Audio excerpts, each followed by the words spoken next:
Fantastic. So welcome everybody to your Future Leaders Today call. We are on episode, not too sure. Should have checked beforehand. 66. Thank you. Yeah. There we go. Voice of God in the background there. Episode 66, run by myself and from Richard. Future Leaders is really about helping people gain financial sovereignty. And it's not necessarily, well, it's not at all a crypto focused group.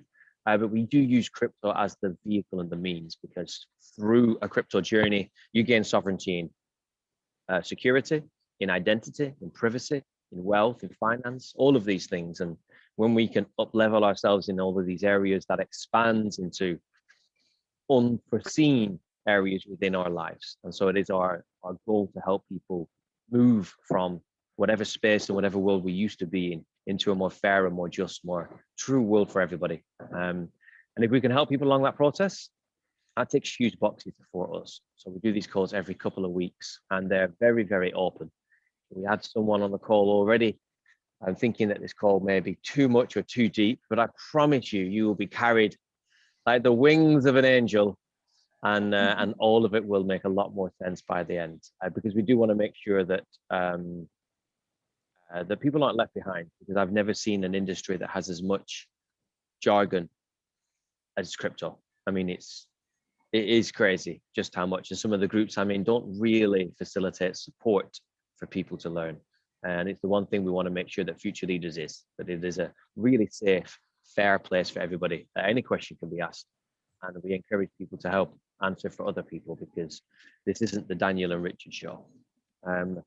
So without further ado, we've got a couple of new people. We have Roloff and Carla. Carla, I put a C on there. Is it a C or a K? C. C. Yeah. All right, it's 50-50. We've got Rod back for his second call as well. We have Steph Magenta with us also. Thank you very much. And we have Sylvia with us for our first call on here as well. So for people that are new, you can leave your cameras on. You can turn your cameras off. We don't mind either way. We love you however you choose to look. You can leave your microphones on or off. All that we ask is, if you leave your microphone on, just to be aware of your environment. That's all. And if it gets too loud from my side, I'll mute it. But you're still welcome to just kind of raise your hand with the clicky button, type in the chat, or if you're on camera, wave profusely so that either myself or Richard or someone else can see you and bring you in. We openly welcome all sorts of questions at any single point. This particular call, we are going to be going through a few questions that have come up. Most of them really are around like DeFi, interest-bearing accounts, things like that. And then there's a couple of questions from Rod about wallets and trading pairs and stuff. Move those to there. So that's the general theme for this call: interest-bearing accounts, staking, things like that. And we will get into it in a moment, because the first thing that we do is, for anyone that's new on the call, so ask yourself if this is your first call, because I'm going to be coming to you in a minute. This is your 30-second warning. We would love new people on the call to just share for 30 seconds where they're at.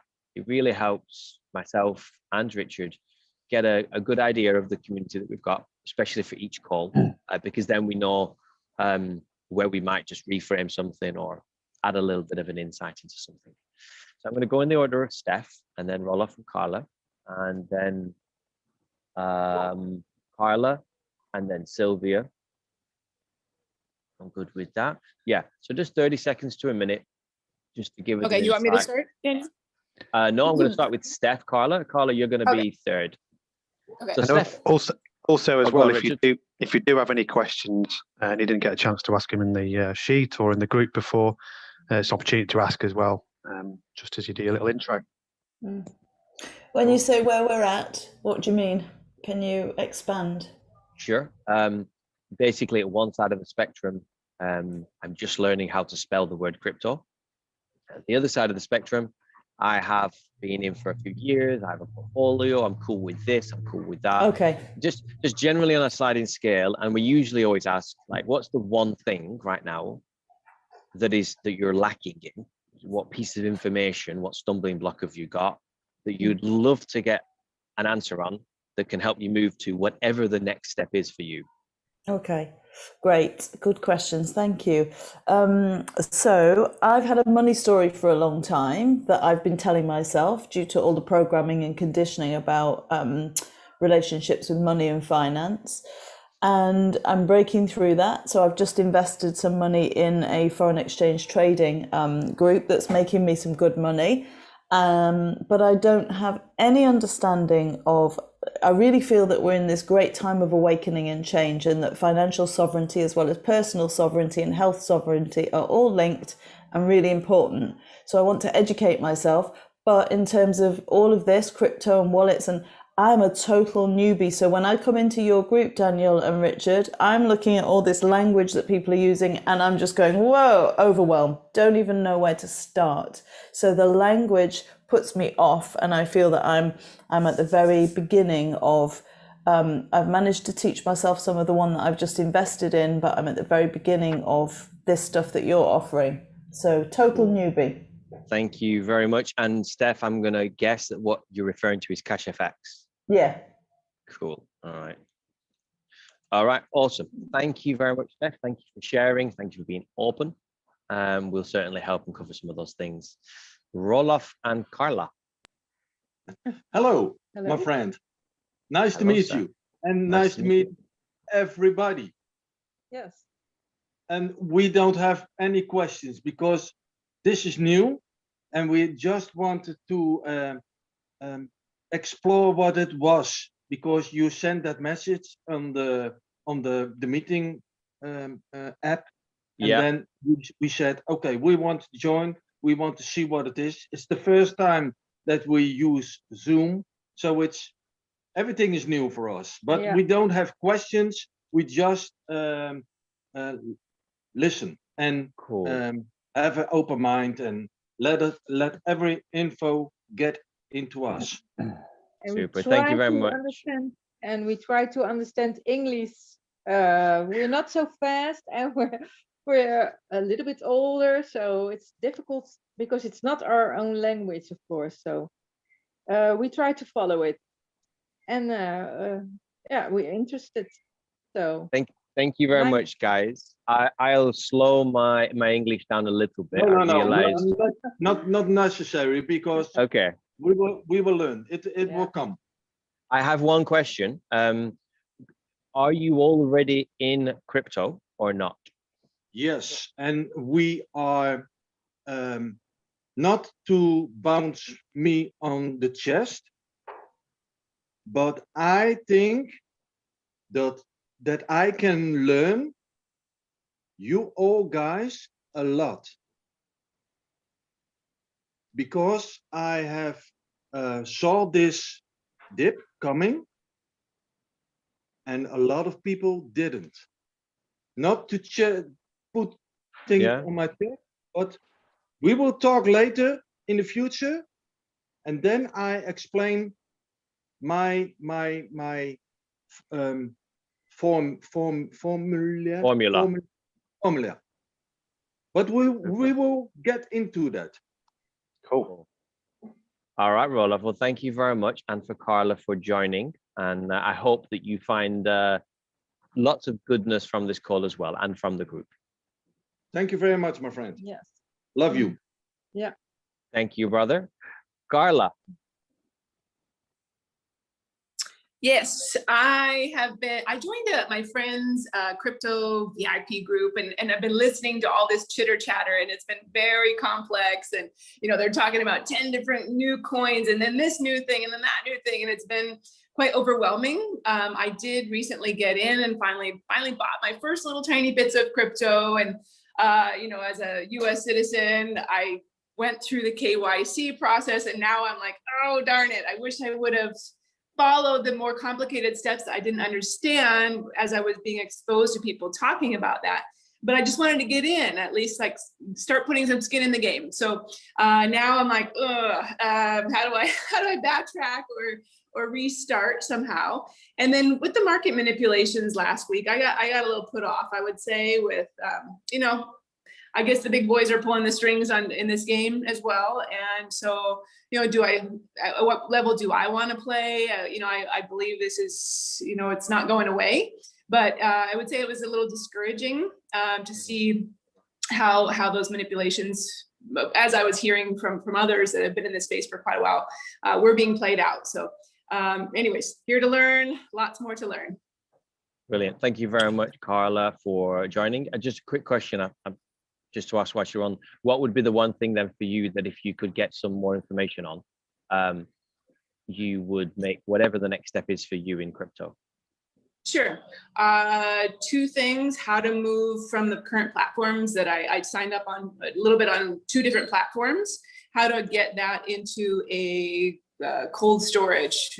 Somebody said, buy Ledger cold storage, and how to actually move that off an exchange into and learn how to do that. Brilliant, nice, clean. And Rod's kind of already asked that question as well. Best hot and cold wallets as well, so we can cover cover that. Thank you for joining us, Carla. Cheers. Sylvia, can you hear us? Yes. Awesome. Hello, my dear. So do you want to give us a quick 30-second roundup, and then same question to you? Yes. Well, because of you, which was already like a month and a half ago, I got on the crypto.com and Exodus. So I did my first investment in crypto. I was very scared. It was only 200 euros when it was high, but it's okay. And the last Wednesday when the huge dip happened, I don't know why, I could have just tested it out. I could have invested and I didn't. More I listen, more information I have, I feel I'm more confused. Also trying to listen to not only the crypto people, but also like Peter Schiff and George Gammon on YouTube, and they talking about our financial crisis and printing, and if I should invest in land or in crypto. And so I'm more confused, but sometimes I feel when I went to those meetings when I was in Mexico, I understand more what you're talking about it. I don't feel such an outsider, even though it's maybe 0.5%. So I know on my way, and I don't know, I just want to be informed. I don't want to be behind. I want to get it, whether I get into it full time or not, because I know I was getting too stressed out. I'm on a European time, so I'm just looking when last Wednesday it was really dropping, and I don't think I can take it. I don't think I would be able to be a day trader, but I just want to learn, how can I, in the calmness, how can I invest enough money not to look at it every 5 minutes, and just be content and happy and understanding that I don't need a financial advisor. I can do this on my own with not so much of knowledge, but enough to be able to be okay, financially stable in the future, or whatever the future brings to us. Brilliant. Really good questions there. How can I invest enough money and not feel I have to look at it every day? Really good points for exploring there, and how to not need a financial advisor. So thank you very much for sharing your story and just where you're at. And it is always scary, that first purchase, but there has to be a first purchase at some point, right? And it's like anything, the first time you do anything that's a bit scary, the more familiar we become with it, the calmer the system feels inside. And that's what we want. Like part of financial sovereignty. Well, I can tell you what financial sovereignty is not, and that is panic. So if we can move away from that, move away from these zingy emotions and find a more centered, grounded space, then we're able to make those decisions that are coming from truer parts of our body, be that mind, be that heart, be that gut, whatever it is for you. Cool. Okay, so I think we've covered everyone that's new there. Thank you everybody for sharing, for just coming on this call and for just having those 30, 60 seconds to just share with everybody. I know that can be a big thing for a lot of people still. Before we go into things and start to expand, is there if anybody wants to raise their hand who's been on a call before and but has something that's a burning topic, something that might be a burning question that they would like to just throw into the mix before we start to expand on everything? Andy, welcome, Andy. I'm glad you finally made it on. Thank you for finding the thank you for finding the flow with it as well. I think I fixed it. All right, okay, brilliant. Yeah, I saw something about it was maximum of 12 or something. Yeah. For me, I'm trying to dabble into staking now, so that's what I was wondering if we can cover. some of what platforms and what specific coins to invest in for staking. Yeah, that is cool. So I'm just tidying up the sheet now so that we can bring these together. Yeah, I had a go at crypto.com, but for some reason it's adamant I live in a flat and it wants a flat number as well as a house number, and it won't have that, you know, I'm in a house, not a flat, and it just, I gave up in the end. So I thought I need to find an alternative to crypto.com. Yeah, that's cool. Well, we can definitely cover that. Thank you very much, Andy. I think for the most of this call, we're going to be working on interest-bearing accounts, staking, well, not necessarily yield farming, but you know, how do you make your crypto work for you? So we'll cover that straight away. One side note on that, just for Andy on crypto.com, I had the same problem with me, and in the end, I just put something in the flat number, and it accepted it. So rather than me going, well, I don't live in a flat, I just thought, when it just kept saying you need to put something in here, my address was 20, so I just put 20 in there, press next, and I got accepted. So I even put not applicable and all sorts, and yeah, it's looking. I think it's looking for a number. Tried everything. Yeah. By the same token, though, maybe this is the time. Maybe that spirit's saying to get away from crypto.com. We'll see as we explore this. So Omar had these same questions last week. So we've got Omar asking about staking non-stable coins. Is staking non-stable coins safe? To what extent? How do you choose one?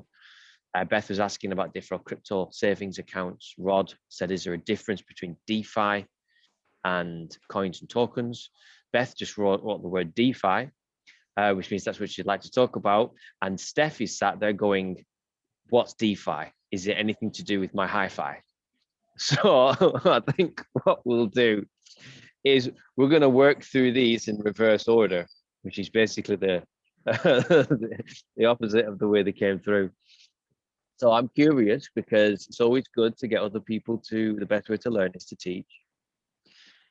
Does anybody here wish in less than 30 words, less than 10 words, because it can be done in less than 10 words, to explain what the word DeFi means? I'm going to get the countdown sound. I put a hand up. Oh, Beth. Go on, Beth. You remember you're talking to Steph here, not me. Yeah. Oh, okay, maybe. Beth meets Steph. Steph meets Beth. For decentralized finance, but what it is, I'm not quite sure of yet. Okay, well, I'm going to keep you on whilst you're on here, Beth. If it stands for decentralized finance, then what do you think the rest of finance is? Centralized. Centralized finance, also referred to as TradFi, traditional finance. Right. I've never really seen it been referred to as CenFi. I don't know. Richard, have you heard CenFi or not? Nah. CFI, is that one? Would that be one? I don't know, but no one really uses those terms, do they? Maybe. So it's just good to just basically, FI always means finance, and TradFi is what I've seen the most, traditional finance, and then you've got DeFi, decentralized finance. So if decentralized finance is what we're talking about now, as Beth just said, then the opposite is centralized finance. So Beth, another question for you.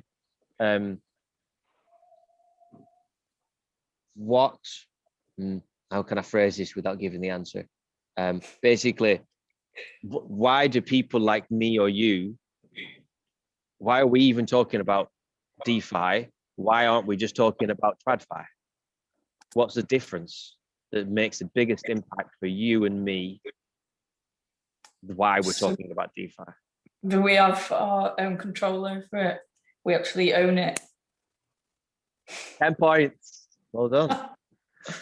Because when it comes to traditional finance, institutions, whatever you want to say, create things, products, and then go, see this little bit here, this bit here. Steph, hold your hand out. There you go. That little bit there, that's for you. And we'll have this. And then we go, thank you, Mr. Banker. Thank you for really thinking about us. And that's traditional finance.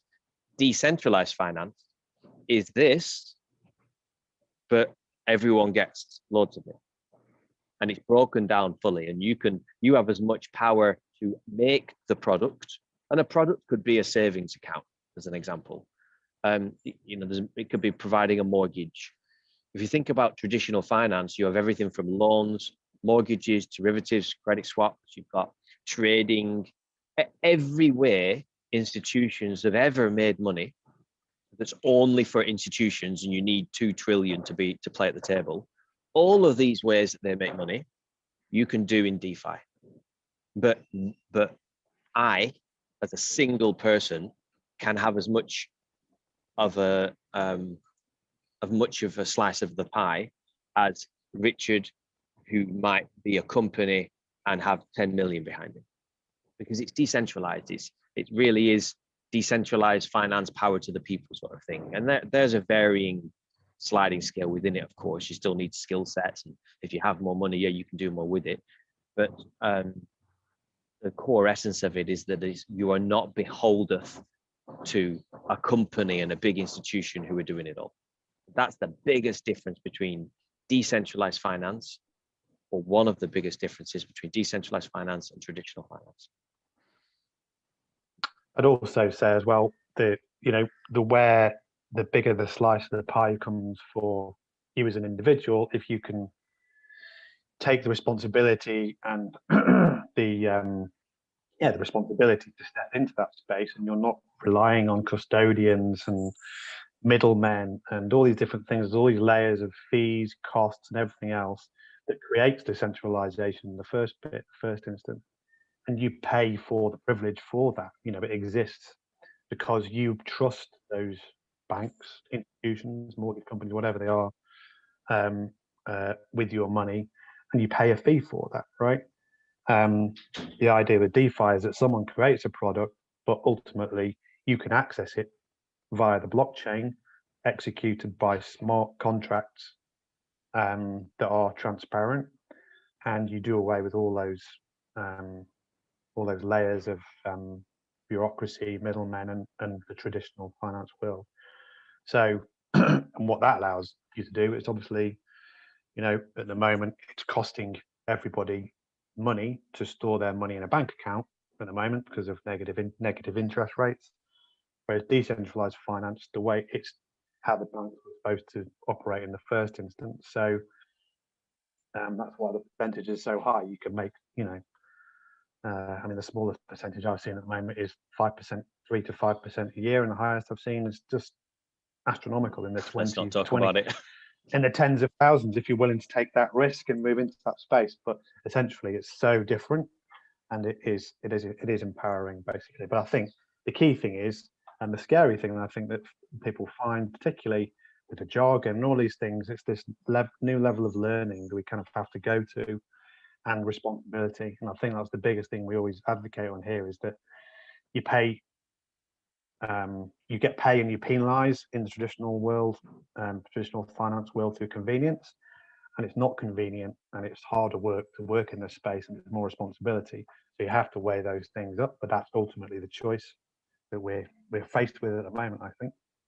Yeah, I would agree with that. And on that last point Richard just made, and I can't even remember now where I learned this from, but someone referred to crypto. They said that the whole crypto space is a proof of work space. And I'm not necessarily referring, well, I'm a little bit like, what I mean by that is that I'm not going to go into this at the minute, Steph, but you'll hear at some point, and other people, that Bitcoin is a proof of work system. It means the way that it operates, the way that it validates itself is proof of work. That means it takes work and effort done by machines, which is why Bitcoin uses more energy than something that takes proof of stake. Proof of stake means if you have a stake in it and whoever's got holding the most, it uses that to validate itself. Let's not get caught up in it. But the reason proof of work is so robust is because it doesn't have many variables. The more work that goes into it, the more it can do. And if you think about, metaphorically speaking, crypto is a proof of work industry. And what that means is that the more work you're willing to put into it, the more you will get out of it. If you just want to buy some coins, put them away, they'll still grow over time if you choose safer coins and stronger coins.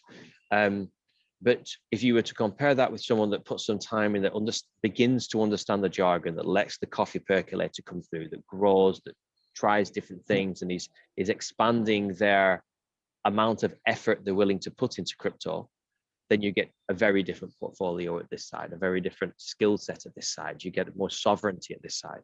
Because if you just set and forget here, there is no sovereign growth. There is no awareness of identity and privacy and security and financial sovereignty, all of these things, because you've just kind of put it away and forgotten about it. But this is a good first step. And the more you can move into this space over here where the penny is dropping, where I think it was Sylvia who said that she just, even if she doesn't, whether she invests or not, she wants to get it. You know, there's so much growth just in that. So that's what we refer to when we say crypto is a proof of work system, a proof of work industry, because we are trained to like convenience. And that's the biggest thing to undo, because there is not a lot of convenience in crypto. There just isn't. Absolutely. But my mum's downstairs. Mistakes will be made. So, yeah, mistakes will be made. What was it? Who did the call to courage? The vulnerability talk woman, Brenda Byrne. Anybody know? Not sure. Brené Brown. Brené Brown. Yeah, she did a TED talk about vulnerability, and then she did a stage theatre talk called Call to Courage, which is brilliant. If anyone gets a chance to see it, it's absolutely fantastic. And there's this one, she's talking to these execs one time, and she's talking about making mistakes in the field and how it's part of life and all this stuff. And these execs are like, okay, we're willing to give it a try. And she just goes, no, you won't be willing to give it a try.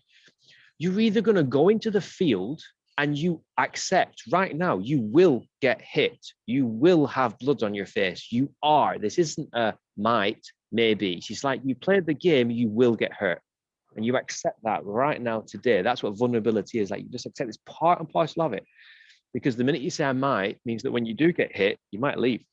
So I want you to understand right now that you want to play this game. It's going to hurt sometimes. It is. And I thought it was really powerful when she said that. And it really made me change in my mind how many times when I'm going to do something, do I already accept today that I'm going to make a mistake? And I think crypto is that. Like, you're talking about sovereign finance. We've never flexed this muscle. Because if you lose your money, you walk into that bank and you can say, hey, I've lost my money, but I've got my passport. You will get your money back. They'll find it if you lost access to your accounts. That doesn't happen in crypto. You send that money to the wrong space. Sometimes you can be fortunate and you can technically reclaim it back if you know what you're doing. But for the most part, it's gone. And we don't have a sovereign finance muscle. We're all just beginning to talk about it now. And you know, what's that scene in Kill Bill when she's looking at her toe and she's like, move my big toe. But this is your sovereign muscle. Move my sovereign finance muscle. And then it starts going. Okay. Beth asked a question. And Rod as well before, just there. So is DeFi actually a thing, or simply a generic title for all finance on blockchain? Are coins and tokens a subset of DeFi? And Beth said, yeah, I'm also slightly confused about this. I've heard there are DeFi coins, but would crypto as a whole come under DeFi? It's like a philosophical question, isn't it? Well, I guess it is a generic title for all finance on blockchain, specifically the Ethereum blockchain, right? So Ethereum, if we quickly recap again for people that are brand new, Bitcoin is the easiest way to think about it is digital gold that's super scarce, is deflationary over time, and it's slow and clunky. It's a bit slow and clunky. That the new Dogecoin kids think it's really old and out of fashion and all the rest of it, but it's the most purest at the moment. It's the best possibility at owning your own hard money, spending your own hard money, and not having it taken away from you privacy at the moment that we've got. There isn't a bad, there are alternatives, but in terms of the way it's set up at the moment, it's currently the best one. Everything else, every other coin is a project that fulfills some sort of purpose. Most of them, up until the last year or two, were all on Ethereum. And Ethereum is designed to execute what you call a smart contract, which says at a certain point, at a certain time, at a relationship between two people or an agreement or any of these sort of things, like you could say selling a house, for example, exchanging contracts, thinking that way. That's basically what it can do.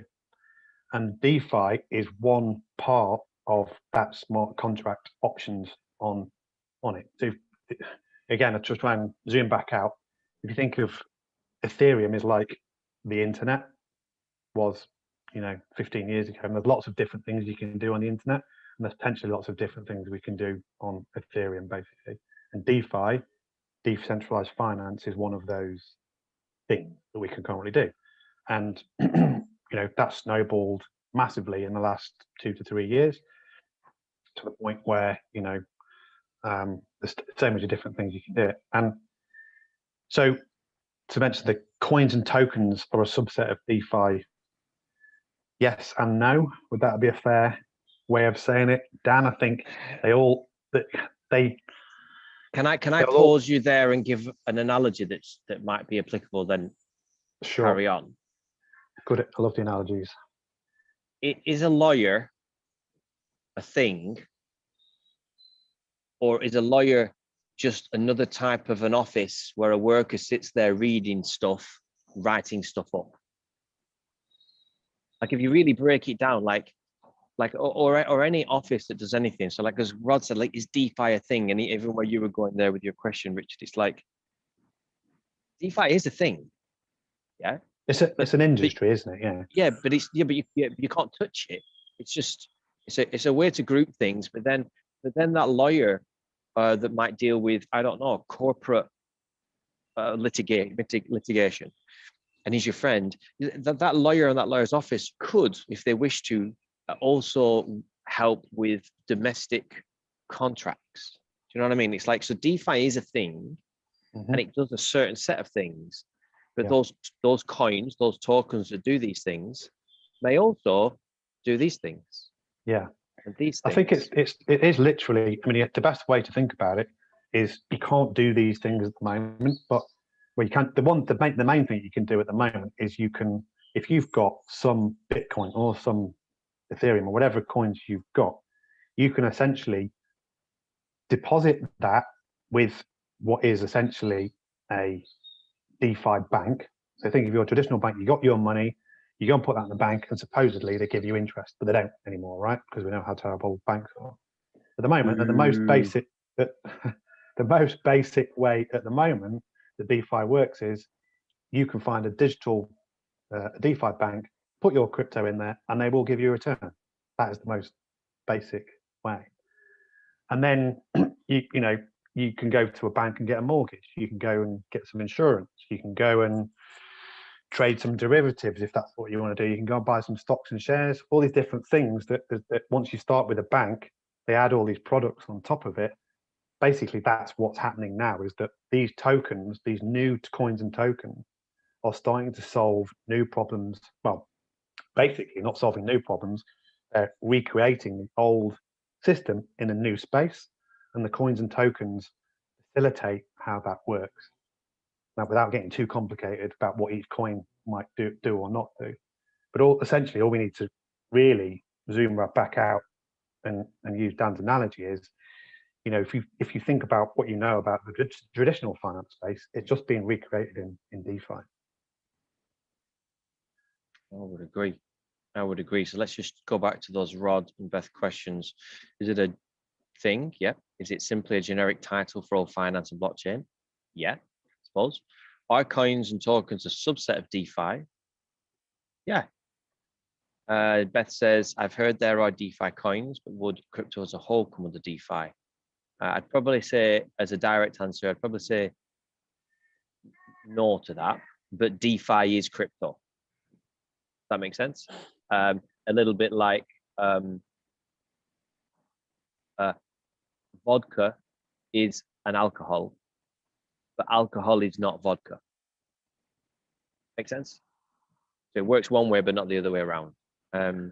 Using the bank analogy, I'd say if, you know, a lot of the say the top 100 coins, for example, I don't know if it's that many, but as I say, top 20, top 50 coins, if you own those, when you say, would crypto as a whole come under it?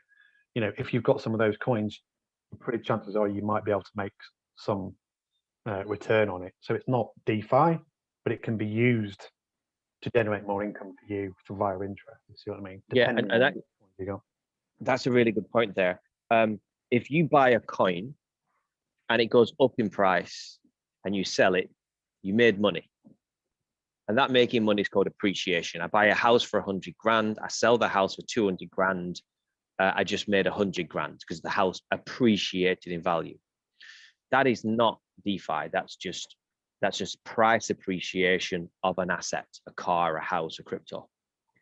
DeFi is where I buy a token and I hold the token and I do something with it whilst still retaining ownership, and it makes me money. This asset that I haven't sold is earning me income. For example, in a house, you would rent the house out. I still own the house and I'm renting it, you know, in a way that the asset is now bringing me income. If it was a car, you'd hire it out. In DeFi, I might hold this money and I might just put it into an interest-bearing account. So I've got 100 grand, I've got one Bitcoin. Sorry, I've got one Bitcoin, and it's worth 50 grand. I put it into an interest-bearing account, and that interest-bearing account provides me 5% a year. Keep it nice and simple. So I'm going to get paid out 5% of that one Bitcoin. So I'm going to get 0.05 Bitcoin in a year. And it's going to keep paying me that out. I've got nothing to do with the price. I still own it and I own the bits that come to it. You can get a little bit more complex than that. I take my one Bitcoin and I'm going to loan my one Bitcoin out, and then they're going to pay me a return on it. And you can get even more complex than that. You can say, I'm going to lock my Bitcoin up here in this space farm, and it's going to pay me out in apples. And I'm going to take the apples and I'm going to lock the apples up somewhere because someone else wants apples and they're going to pay me in oranges. And I'm going to lock the oranges up and they're going to pay me in Bitcoin. And then I'm going to lock the Bitcoin back up, who's going to pay me in apples, who's going to pay me in oranges. And here I've just created a whole system where each one feeds the next one. And finance have been doing, centralized finance, and have been doing this for years, but we can now do it. And that's called farming, which is at the far end of the scale of risk, at the top end of risk. And so all of these things is DeFi, because I never sold the asset. I used the asset to generate me more income. And that's one of the big things to get our head around. Step one, buy some assets and hope they do well. Step two, get those assets working for you. And Rod says, I'll come to you, Beth, in 2 seconds. Rod says, so a bit like yield on a stock. Perfect. I'd pretty much say, hang on, when you're saying a bit like yield on a stock, do you mean like dividend return on a stock? Yeah, okay, cool. Yeah, perfect. It's exactly the same as that. Beth, what's your question? Just to sort of go back to the analogies of sort of DeFi. So could it be sort of similar to like, I've got £20 in my purse at home. Am I really involved in finance? Well, kind of, I've got that there. But if I put it in the bank and it's earning me interest, then I'm more involved in finance. And is that sort of like a bit with staking? And so you're more involved in DeFi if you're like staking and making your assets work. Yeah, if you just bought Ethereum and put it in a wallet, you are not in DeFi. You could say that you're supporting DeFi, because for as long as you hold Ethereum, because Ethereum pretty much runs most of the DeFi stuff out there, you could say you're supporting it, but you're not in DeFi, because I would I would probably say, if I was to, I've never thought about this, but if I was to summarize one thing, if your crypto is earning you money, you're in DeFi. If your crypto sat there and you only make money when you sell it, you are not in DeFi. Would that, Richard, is that a fairly clean, could you counter that in any way? I think it being into DeFi, I think it kind of, there's so many different facets to it, I think. But I think, yeah, if you kind of use the bank analogy, if you just deposit your coins, whatever those are, you've got access to DeFi, the DeFi world. You're not, you're in it in to that extent. But again, there's different levels of what would you say, kind of your active participation in it. I mean, that is the most passive way of making income, right? Is depositing it somewhere and someone else does something with that and you make a return. That's the most passive way of doing it. And there's lots of different levels from that you would have to do more if you wanted to make a bigger return. Basically, you would be deeper into DeFi at that point. But DeFi as a world, if you've got an asset, a coin that generates income for you, that's essentially DeFi. I think that's where you got to with that. I think an important analogy is here that quite often when you're using apps like crypto.com and some of these other things, they kind of use the word staking and lending quite interchangeably. And so I think it comes across quite a bit where people, and even I thought this at the early, what's the difference really? We think we're staking something if we've got our coins and they're on somewhere and they're earning for us, we think we've staked it. But ultimately, depending on the platform that you deposit your asset, you don't know. They will tell you what they're going to do with it, but you don't know to what level. But staking, if you're going to physically stake your own coins, there's a lot more to it than that.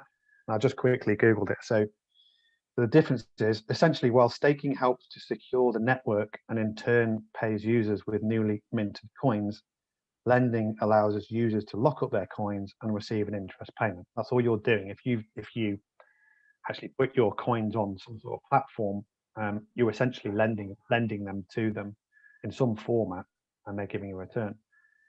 With staking, what the easiest way for me to explain it is that you're making the engine of that blockchain, Ethereum, for example, work. Your analogies might work better, Dan, than that. But I think, if you've got Cardano, if you're on the Cardano blockchain or Ethereum blockchain, Ethereum 2.0 is coming out soon, and they give you rewards for the proof of stake. And that's what you were alluding to earlier, Dan, where Bitcoin is a proof of work system. And so all the miners have to get these really powerful computers to make the Bitcoin blockchain work, and they get rewarded for that work very simply, and they get the new Bitcoins, which then they put out into the market. Proof of Ethereum is still proof of work at the moment. So miners are still creating, doing the same thing, essentially mining the new Ethereum and putting them onto the network. But they're moving. Ethereum's roadmap says that they are going to move to a proof of stake. And proof of stake means the more, if you stake your Ethereum onto the Ethereum blockchain, then you get voting rights and you'll get rewarded with Ethereum, basically, doing that. And the same goes for Cardano, and they've all got their different rules and regulations about how their proof of stake mechanism works. Going back to the lending and staking, it's a very, very different thing. I think people need to just understand that there's a difference there. There's the passive way of doing it, and there's something where you've got to move your crypto and put it make it available into a stake pool, and you decide how much interest you're going to earn, all these different elements to it. So that's my explanation, but I'm sure you, Dan, can make an analogy that might go a little bit make it go a little bit easier. I've only got one. I was really thinking about that. Staking is a really weird one, but everyone understands lending. Yeah. And I in a few minutes, I want to come to Steph, but I don't want to do that unless I know she's at least audibly hearing us. So I just want to know if she's there. If not, it's cool, Steph. No worries. We're all gonna. You are okay. Cool. You're eating. That's fine. You can take your camera off if you want. Don't worry about it. I just wanted to check. So everyone generally understands lending. I've got 10, whatever it is, doesn't matter.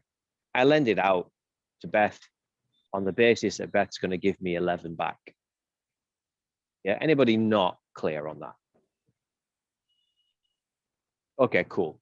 So where the only knowledge I can think of where with staking, and it's, you have to just forgive me for its not crudeness, but for what it is. But imagine I say to you, I'm going to create a city or a new company or something that's got a head to it, and I say to everybody, hey, I want to show the world that I'm strong. So are you willing to put your name on this piece of paper to kind of like vouch for me? And imagine in that moment and I'll use the word staking, you're staking your interest in what I'm doing. And the bigger this piece of paper, the more I can show the world that the new city of future leaders, look at all these people that support us. Yeah. And I might say to stake, what I need you to do is I need you to go and buy some future leader tokens. And if you've got 100 future leader tokens, you can put them in this box and you can write your name down here. And anybody that does that, I'm going to give you a 10% return. So if you lock up 100 tokens, I'm going to give you 10% return a year. So you'll have 110 at the end of the year. Your name's down on here, and I can show the world how many people believe in me. Because would it be fair to say that if I came to you and said, look, 10 million people have bought 10 billion tokens and locked them up in this box and believe in what I'm doing and have got their name on here, would you say that that's good? That shows something, you know, versus over there, Fred's got 2 names on his list. I've got 2 million and all of these tokens locked up. So I'm curious because I want to go to Beth and to Steph there, just because you're right next to my head on either side of me, like a thorn between 2 roses. And I just want to know if that analogy kind of makes sense of the essence of what staking would mean. You're believing in something and you show that belief by locking up, by giving to them and locking up something, in this case, crypto. Beth first. Yeah, I think it does make sense. The only thing that I can't sort of get my head around is what's in it for them. Like, why would they do that? Is it who's them? Like the owners of the coins, who's giving you the return? Okay, good. Okay, so the answer to that would be, if let's take a market analogy, say there's only 100 apples. Yeah. If those apples are out in the market, then the price of the apples could start to go down if people start selling them more cheaply. Yeah. But if I say, hey, everyone come and stake your apples, or say I made the apples, yeah, come and stake your apples, put them in this box. You can't sell them. As more and more apples get locked up in the box, there's less and less apples in the market. When there's less and less of a product on the market, does the price go up or down? Up. So people staking their coins, locking their coins up for a year, 2 years, 3 years, actually protects a crypto, because there's a vested interest in me as the person, you as the person staking. You're now going to want the coin to do well. Why? Because your coins are locked up for 2 years. You want to see it do well. You're going to encourage other people to lock up their coins. That's what human beings do. We like people to be like us. And I want you to lock your coins up, because if you lock them up, you can't sell them. And so the whole thing rises. That's the aim behind it. It's one of the aims behind it. There are other reasons for staking. I could turn around and say, Everybody that stakes 100 coins writes their name down. Every 100 coins you stake after that, you get a gold star. Every gold star that's on here is allowed to vote. What are you voting for? Changes to the code, how much interest you're going to get, big decisions, which direction we take. Therefore, the more stars you get, the more what you get. More voting power than More voting power. And we all know what's happened with politics and voting power and tactical voting. So then people come along and say, hey, I've only got 50 coins. Richard's only got 50 coins. You've only got 50. Let's pool our coins together and let's go in under one name. And then we'll decide on our one vote. And then people do this en masse. And this is one of the issues with proof of stake is what if one particular actor, what if one particular person has too much power?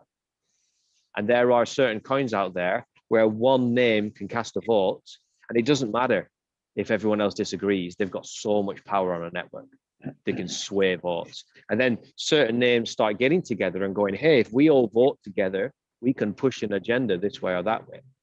So proof of stake isn't perfect, but it's beginning to answer some other questions. But then when it answers certain questions, it raises certain other problems. But I shouldn't have gone into that too much. I just want you to understand that people use the word lending and staking, this is what Richard was saying, interchangeably, when in reality, there's a very big difference between lending and staking. There's different risk factors involved. There's different rewards and everything, but at its basic level, you still control you still own the crypto, but you kind of hand over control of it to somebody else. And in return, they give you money. And that's the core symbol. Yeah. Steph, I'm going to come to you quickly to see if any of those analogies made any sense.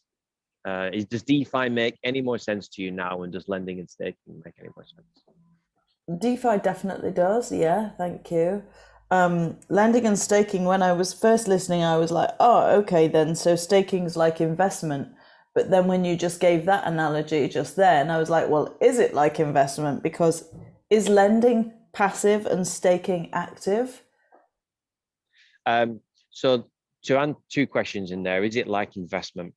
To be fair, the whole of DeFi is a bit like investment. Is even investment can be active and passive, and can be locked and not locked.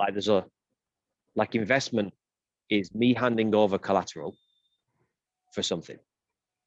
I would say and that something can come now or can come in the future. At its core, that's what I would say an investment is. I am investing into this belief and I get something back from it. So for me, both lending and staking are investment-esque. I'd also add, I think, for the Steph's point, I think staking is kind of like making more of a conscious decision to invest in a company, into a project. If you use Ethereum as an example, DeFi being one of the additional markets that it's disrupting, the next is going to be derivatives, next will be mortgages, insurance, all these different things, basically. Wait, I don't understand. So how is Ethereum disrupting DeFi? Is it not part of DeFi? Have I not understood? Traditional finance is disrupting traditional finance. So DeFi is disrupting traditional finance. Sorry if I said that. I didn't slip in the tongue if I said that. Okay. Yeah. I thought I'd missed everything then, but yeah, okay, thank you. I'll swoop. Yeah, sorry about that. So TradFi. Yeah, TradFi basically. Disrupting. Yeah. Yeah. You with other lingo. Get down your TradFi banks. I'm gonna have a headache by the time I finish this call. But I would argue, people will have different views. I would say, when you buy some coins and then you go and stake them, I'd say that is more like a definite decision to invest in something. So if Ethereum is doing all these things and you believe in those things, then you stake your coins when you get the opportunity, and you get a vote about how that works potentially in the future because you're in a big enough stake pool. Then you're a shareholder effectively in one way, and you benefit from the big network effect of what Ethereum is trying to do in all these different areas.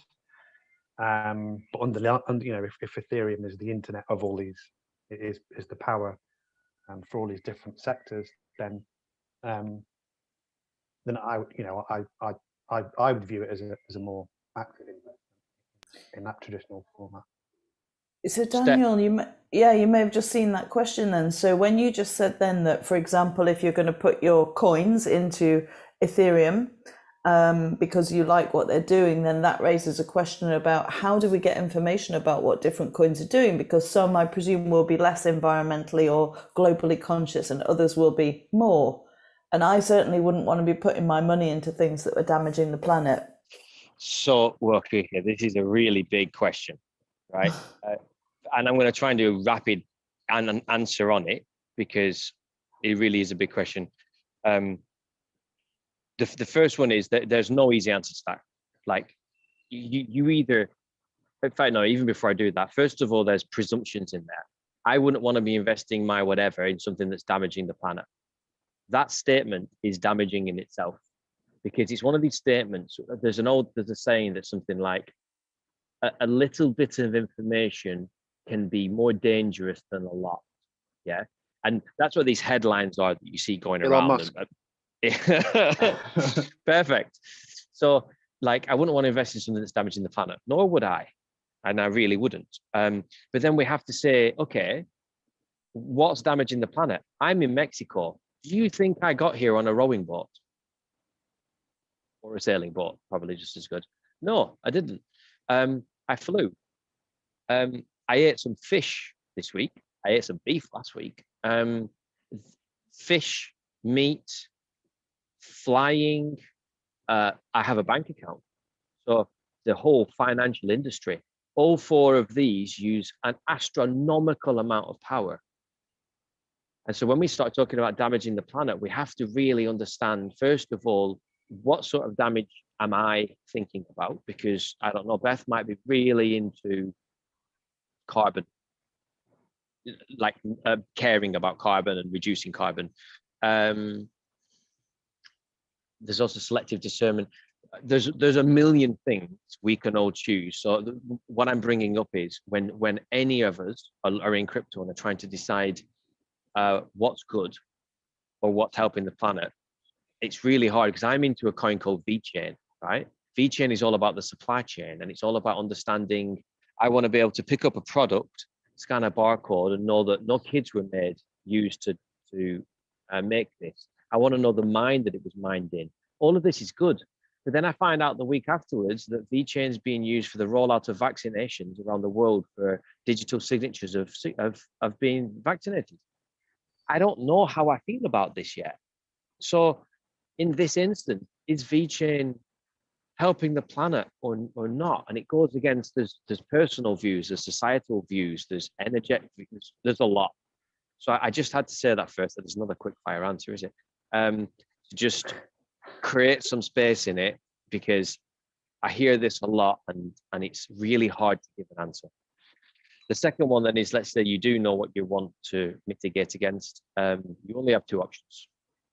You spend hours researching or you trust someone who does it for you. That's it. So much of my information I hand over via proxy to a handful of YouTubers who over the years I generically believe are more truthful than others. And that's my proxy sense making. That's me going, okay, do you know what? They're doing way better work than me. So I'll just receive the cream of the crop of what they share. On the other side, I am part of an obscene amount of groups that have varying degrees of thicknesses of tinfoil hats. And I periodically go into these groups to get a flavor for things and maybe post a question and see how much I get ripped apart or not.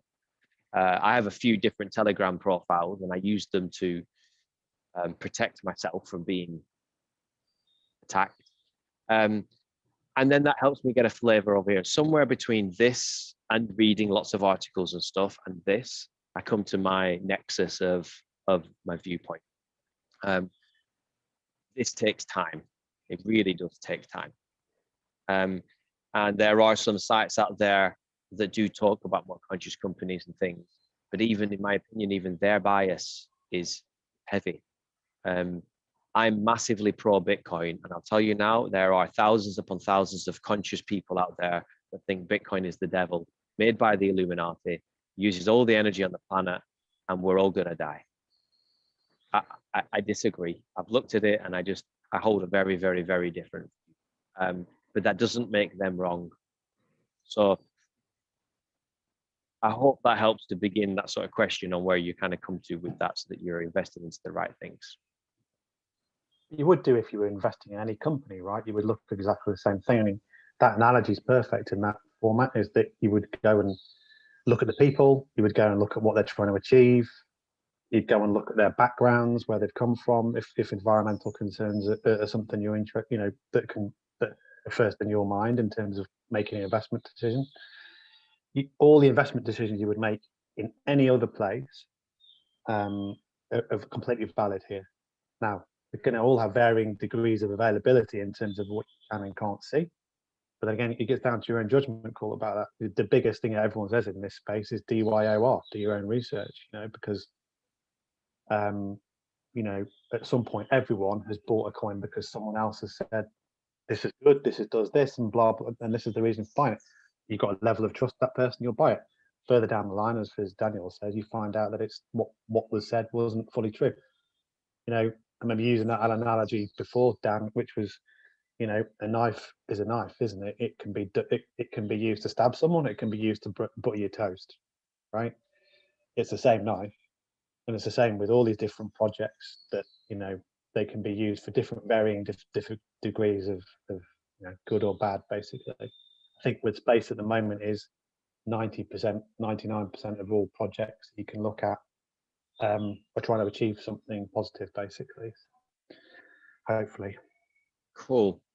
So I'd rather than getting, because I'd love to have that conversation deeper, Steph, but what I really want to make sure we're going into is some of Beth Zomar's and Andy's questions, which is like, well, where do I go to be in DeFi? Where do I go to lend? Where do I go to stake? Why would I want this over that? And where does, earlier on, Carla was talking about identity. Where does that play a part in it? Because a big part of sovereign finance is identity and privacy. And I'm not going to sit here and say that, you know, what's right or what's better or anything, because that's my subjective view. But as running these communities, what's really big for me and Richard is for you to at least think about it, because there's certain things within this crypto world that we just don't think about, or hadn't thought about before in life, because there's never a reason to. And privacy is one of those ones, or identity. So I think we did a call on this the other week. We did a live one in Play.com, and it's where I met Carla. And I said there's two simple ways you can look at earning money, being in DeFi. And those two simple ways for me is with KYC and without, like declaring who you are with passports, with identity documents, and not. And the reason I start with those is because the options for this world, where the site knows who you are, is far greater than the option for this world, especially if you're looking at safe and stable. And so you kind of have to make that decision in advance. I'm going to use Carla as my archetype. Carla wants to have more of her crypto where it doesn't have identity. So her options for where she can go to earn really simple interest, 5, 10, 15%, and put her coins in, she doesn't have as many options as she has over here. And there's 7,000 coins. So if she's in 10 quite obscure coins, again, it will be harder over here than over here because there's less options. So these are the first questions you kind of have to ask is, how bothered am I? And I would always caveat that by saying, if you're not bothered, why am I not bothered? Am I not bothered because I don't know and I can't be bothered? Or am I not bothered because I've looked at it, thought about it, and consciously made an empowered decision? They're very different reasons for not being, for being okay with it. So that's the first thing I want everyone to really think about. Why? And it comes back to one of the big things Richard talks about all the time. Why are you here? Are you here because you're already making some money and you want to diversify? Are you here because you just keep hearing the word crypto and something in you is saying, I need to be involved, or the boat's gonna leave me? Are you here because you look at what's happening with governments in the world and you're like, I don't really agree with what you're doing. People keep telling me that crypto is a solution for that, and so I'm going to get into it. 3 different use cases for why someone's in crypto and everything in between. So why are you here? And altogether, yeah, you can believe in all of them. My God, and you could start here, and then get to here and then end up here. So why are you here? What are you doing? And that helps you understand about the KYC. And then if we just talk about this world first, the KYC world, my top picks of places to be would be Celsius by far. Like Celsius is right at the top in terms of number of coins, stability of company, percentage of return, simplicity of use, and the heart and the feel of the CEO and the owner and what he's making. I just think what he's doing there is brilliant. It's full KYC. Personally, I don't advocate BlockFi. You'll hear BlockFi up there. People kind of group BlockFi, Celsius, and Nexo together. I think they're very different. I don't like BlockFi at all, if I'm honest. And I don't because I think they're not a strong company. I think they're VC funded, venture capitalist funded. And so they, if that venture capitalism is pulled and all that money disappears, you lose all your money. Because you've got to remember, as soon as you're doing DeFi, you probably are handing over custody. That means I have custody, they're my stuff, my coins, my keys, or I hand it over to someone else because I'm going to put it in their pot. So if I'm going to hand it over to someone else, which is called third-party custody or non-custodial, then I'm trusting that they're going to look after it. And I'm trusting that they're going to be here in a year. If they go bust, because you can remember these are companies, if they go bust, you lose everything. So who you hand over your money to is very, very important. Steph just says, is it simple to buy Celsius? Sorry if that's basic questions. Token or so. Do you mean so Celsius the token? It is relatively easy to buy Celsius the token. And what all these platforms comes on to the point actually I was just going to make in a bit. Essentially, if you have Celsius tokens, then you will be rewarded. The more you have, the more you are rewarded with your interest rate that you get on any coins that you will end up depositing with Celsius. Celsius have just literally, I think yesterday, released a web-based app. Up until the last few years, they've only had a phone app, which to some people has been a bit of a, they don't really like moving that around money if they've got the amount of money through apps and stuff. But they've just released, they've got 2 now. But in terms of moving your funds onto there, it's really easy. It's as long as you follow all the security, you can. It is very secure. And as Daniel said, there's great trust there in terms of what they're trying to do. But so you can buy Celsius tokens, but if you deposit your Bitcoin or Ethereum or whatever it is onto Celsius, you can toggle to either earn more Bitcoin or Ethereum, or whatever coin it is you're depositing there, or you can earn more interest at a higher rate if you receive it in Celsius. The way they calculate it is they'll give you a different interest rate depending on how you want to receive your interest, if you see what I mean. And those change weekly depending on what the market is doing. But fundamentally, you'll make more interest if you receive your interest in Celsius. And if you have to complicate it, I hope that's clear to everyone. So basically, you put 1 Bitcoin in, they'll give you, I forget what it is, so 5% on Bitcoin, and 7.5% if you get your interest on back to you in Bitcoin, or 7.5% if you receive it in Celsius token. You then have 15% of your entire portfolio in Celsius tokens, then you get higher and higher potential interest. They incentivize you by, again, investing in their tokens to get a higher interest rate. And to link this back to a little bit what we were saying earlier, that's a little bit like staking. They're basically saying, but in reverse, they're saying, hey, you've got all this money with us, you've got all these different coins with us, and we pay you a return on each of them. But if you also hold Celsius token, which is our token, if you hold it here, and if of your total pot, 10% of that pot is in our token, we're going to reward you further.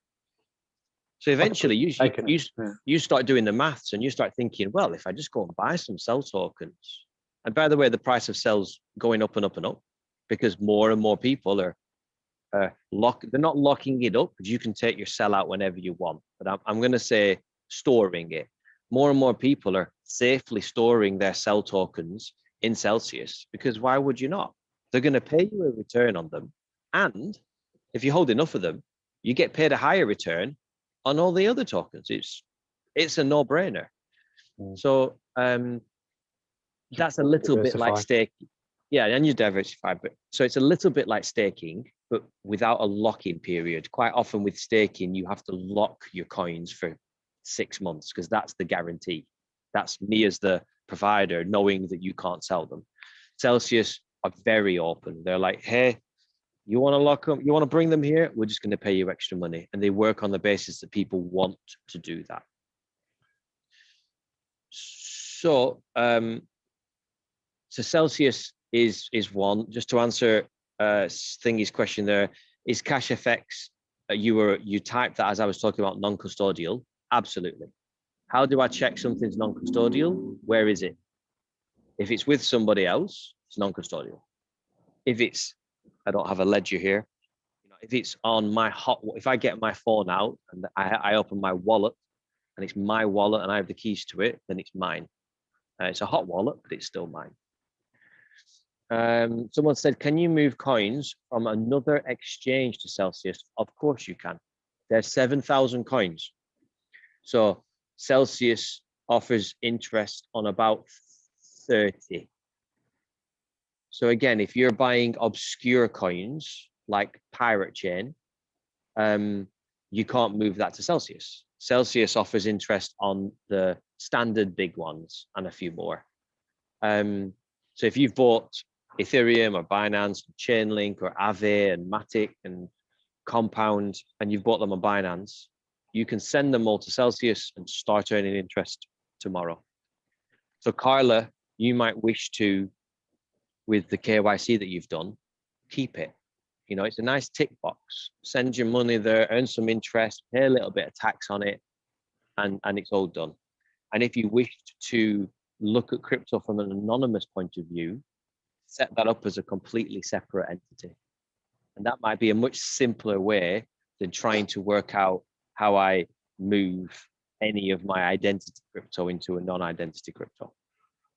That can just be a simpler way to think about things sometimes. So Celsius, I think as well as other options. It's okay, Richard, go.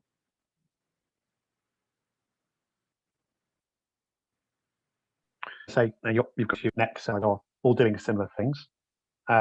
If you've ever bought on an exchange, you can also see that you'll be able to make returns on certain exchanges.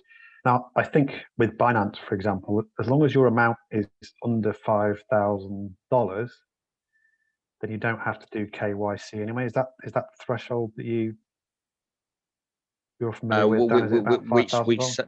Which site are you referring to?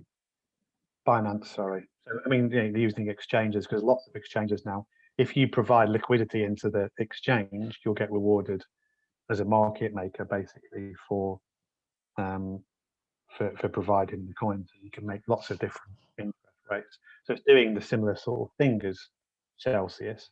It might be if someone wants to avoid KYC, if they remain under the threshold for KYC, then it can still make a return. Yeah. And not have to. I'm just going to go to Steph here. Steph, do you know what KYC is? Does somebody want to explain what KYC is? Didn't I just hear that you saying that that's the process that you go through where you provide all the documentation, proof of identity? So yes, I do know, because I had to do that for CashFX and Bitcoin wallet. Perfect. Okay, so can someone explain what KYC stands for?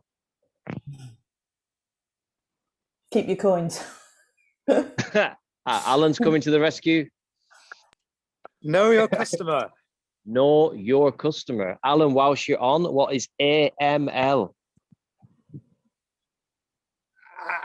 Ask me later. Anti-money laundering. And POF is proof of funds. I'm going to come to Andy in a second. That's really helpful. Thank you. Know your customer, anti-money laundering, proof of funds. Know your customer is the basics. If there is a tiny little amount, and if you're under this, they're not too bothered who you are. As soon as you go above it, they want to know, who are you? The next level above that, they want to know, where are you a tax resident? Sometimes they group this together. Then above that, if you send more than nothing like 50, 60K, they're going to freeze it. And they're going to say, because of AML, anti-money laundering, which you might be doing, they're going to freeze your account and they're going to ask you for POF, proof of funds, or source of funds. And then you'll have to provide a document to show how on earth did you come into the possession of 50 grand.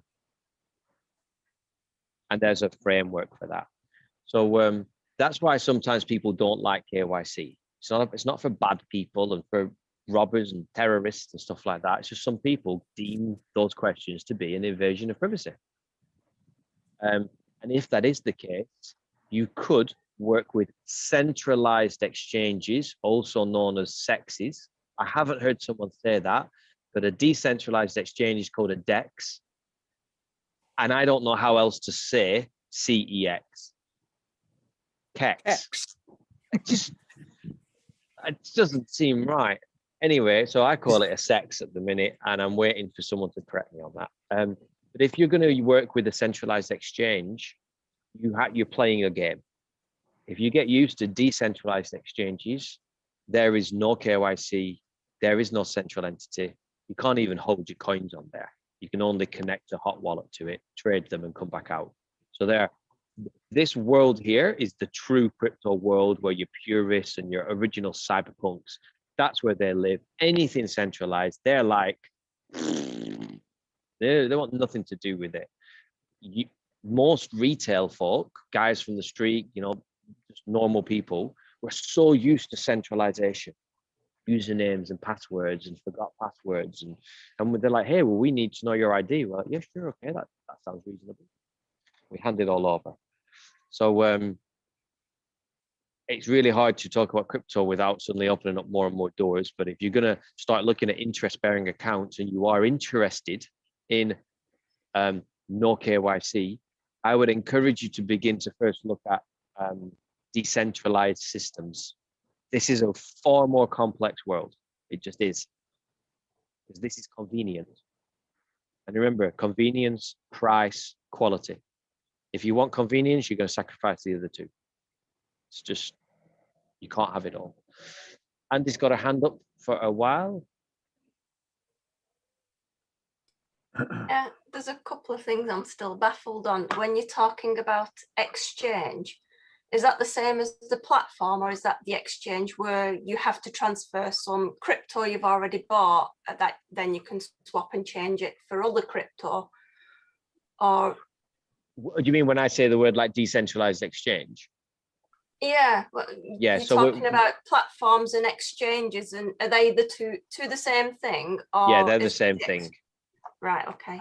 Because what I'm after is something where, because I've noticed in the Telegram group where you're talking about exchanging Bitcoin for another coin, or swapping different altcoins for another, and like a bit like trading them, and this is where I get confused, because I would just want to send money into a platform, buy the crypto, and then make it earn some money for me, which I'm guessing is the staking. So it's just what platform would I use for that? For you, honestly, for everything, and just because I've known you over the last at least a year, I just use Celsius. However, Celsius. you can't I can buy. transfer money. I can transfer money into that and buy the crypto, or do I already have to buy the cryptos elsewhere? This is where we're just breaking the words a little bit. Technically speaking, Celsius is not an exchange platform because you can't exchange anything. I call it a crypto bank. Yeah, you can send your crypto to it, and that's it. Yeah, so which means that means incurring fees from the platform like Coinbase. If I'm sending from Coinbase to Celsius, you will pay a one-off fee. Yeah, right. Fees are inevitable in crypto.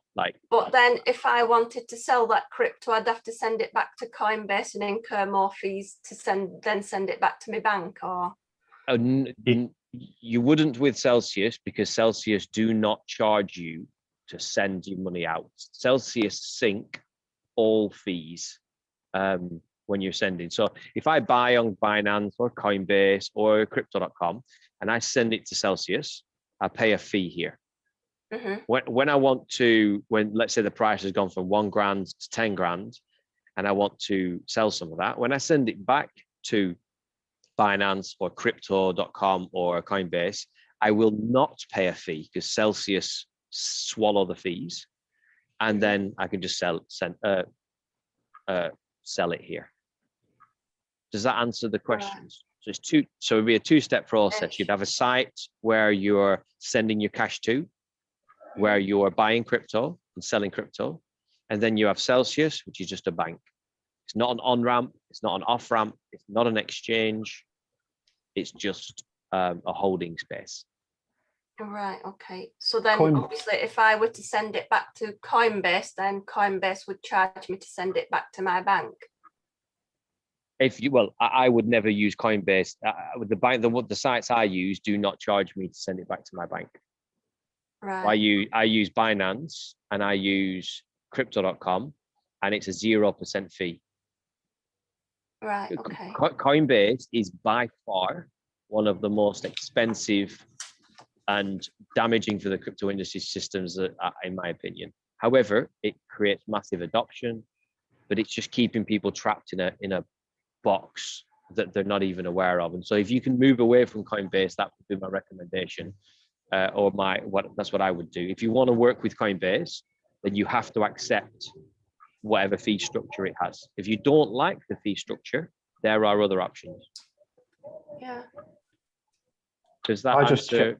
Go on, Richard. I just checked quickly. I mean, so exchanges are just where you can buy crypto and sell crypto. Yeah. Coinbase is an exchange. Binance is an exchange. KuCoin is exchangeable. Here is talking about all these ones.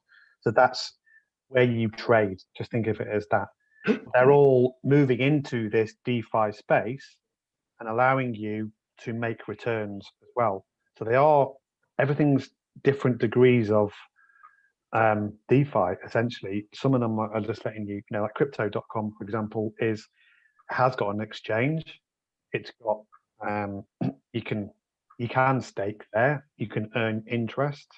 It's got a Visa card. They're trying to really use it for the consumer. Somewhere like Binance or KuCoin are all more serious trading platforms. But if you imagine if you've got your Bitcoin and you want to make some interest on your Bitcoin, then you can leave it on the exchange, and you can actually stake it. They'll have like an earn button, and you can give your Bitcoin to provide liquidity for all the trades that are going on. So there are ways you can have non-KYC interest if that's what you want to do. But again, it comes back to, I think why are you in the space? If it's just doing interest and you want to be out of KYC, then those are the options you need to. That's really first and foremost in your mind. How quickly do you need access to the money? Is it a long-term thing or whatever? Yeah. So it always to me, it always zooms back about what it is you're doing. But that's the distinction. Exchange, think of just it's where you trade. You're trading, and all these other places give you options to do different things. Yeah, and just expanding that word trading, because that can mean day trading, but it can also just mean like swapping, converting coin A to coin B. So just because trading is quite a loaded term as well. So exchange is where you do all of that. You can day trade and leverage trade and just swap Bitcoin for Ethereum from the lowest to highest. And then there's the other stuff that Richard was talking about. I'm conscious of time. We normally finish quite promptly, and there's always a lot we cover in these calls, and as much as sometimes feel a call to just keep going on, it is like a coffee percolator. I always repeat that. Just let a few drips come in. You know, sometimes it's not the best tasting coffee, but you're only going to make better coffee by making some coffee. Speaking of which, I'd quite like a coffee. About time for me now. So, is there a burning question that would be loved to be asked, or sorry, not a burning question, but is anybody really more unclear now than they were an hour and a half ago about crypto, not life? Okay, good. Well, that's good to see. And I know that sometimes you ask a question, I do feel like a politician sometimes, and our answers are always never straight. Not financial advice. Not financial advice. There's just a lot to it, and I know there's a lot of lingo. Now, Richard posted in the chat that there is a glossary of terms. Steph, have you seen this? So in the Telegram group, I'll post you directly to it, but we have written a massive glossary of terms of stuff. Just have a look at it because it can help, and you can always refer back to it. And if you find any more, just type in Telegram what it is, and then we'll add it in there as well, so that can always be put in there also. Other than that, the main purpose of today has been to discuss DeFi, lending, staking, interest-bearing accounts. We didn't get into lots of examples at the end, but I do hope you have a better understanding of DeFi, how you've got a better understanding of, you know, what all these things mean, why they're important, who does them, etc., etc. We try and have a golden thread for every call so that there's some sort of theme around it. But as you can see, for the people that are new on a call, we allow whatever needs to come up, and whatever needs to be discussed. Me and Richard do these out of the goodness of our heart. We love what it is that we're trying to contribute and be part of. They do take up a lot of time, and that's why we've gone down to 2 a month now. But we hope that this call has been useful. This really is the greatest transference of wealth we have ever seen. This is the greatest opportunity for humanity to find its own sovereignty, whether that is emotional, physical, spiritual, financial, identity, privacy, all of these things. The sooner that we can find sovereignty of ourselves, the sooner then we can start to work towards a society that is more whole, more just, more fair for everybody. And that's what we really, really want to be part of and to trying to do.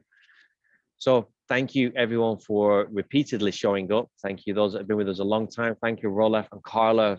Tiny meeting that we had. Thank you, my friends. I'll probably finish it now with how I finished it with them. For as much as you can be in love. As often as you can, as much as you can. I know it's hard sometimes, but there really is the most corniest sayings are the truest, and there really only is love. And so I hope that you can go in peace and be in love as much as you can.